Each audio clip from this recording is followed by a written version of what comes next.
ভাগ্যের চাকা ঘোরাতে চায় ঢাকা। চিটাগং কিংসের সাথে শাকিব খানের দলের পঞ্চম খেলা। টস হেরে ব্যাটিংয়ে ঢাকা। একটা ভালো সংগ্রহ গড়তে পারবে তো ওরা।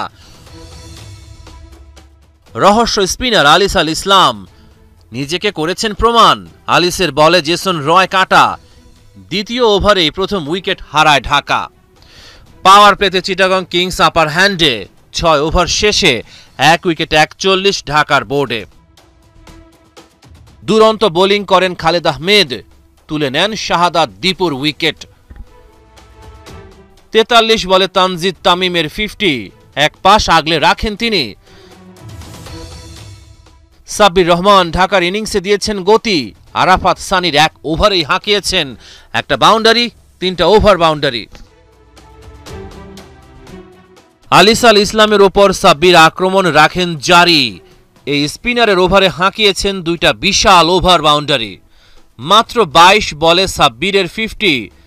ঢাকার রানের চাকা দ্রুত ঘোরাতে থাকেন তিনি। 48 বলে 54 রান করে আউট হয়ে যান তানজিদ তামিম। কিন্তু সাব্বির ফ্যানদের মন করেছেন রঙিন। মোহাম্মদ ওয়াসিমের ওভারে হাঁকিয়েছেন 2টা বিশাল ছক্কা। 33 বলে অপরাজিত 82 সাব্বিরের ব্যাটে 3টা 4 আর 9টা ছক্কা হাঁকিয়েছে। 177 রান ঢাকার বোর্ডে। জবাবে চিটাগং কিংসকে ভালো শুরু দিলেন পারভেজ ইমন ও উসমান খান। পাওয়ার প্লেতে চিটাগংয়ের সংগ্রহ বিনা উইকেটে 55 রান। ঢাকা ক্যাপিটালসকে ব্রেক থ্রু দেন ফরমানুল্লাহ। 16 বলে 17 রান করে পারভেজ ইমনের ফেরা। 25 বলে উসমান খানের 50। চিটাগং কিংসকে জয়ের পথে রাখেন তিনি।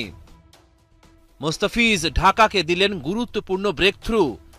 33 বলে 55 রান করে উসমান খান ফিরল। ঢাকা ক্যাপিটালসকে স্বপ্ন দেখালেন মোসাদ্দেক, তুলে নিলেন 39 রান করা গ্রাহাম ক্লার্কের উইকেট। কিন্তু কোনো ভুল করেননি শামীম পাটোয়ারি। ব্যাটে ঝড় তোলেন তিনি। সাব্বির রহমানের দুরন্ত ব্যাটিংয়ের পরও হেরে গেল ঢাকা। হারের বৃত্তেই বন্দী ওরা। দ্বিতীয় জয় তুলে নিল চিটাগং কিংস।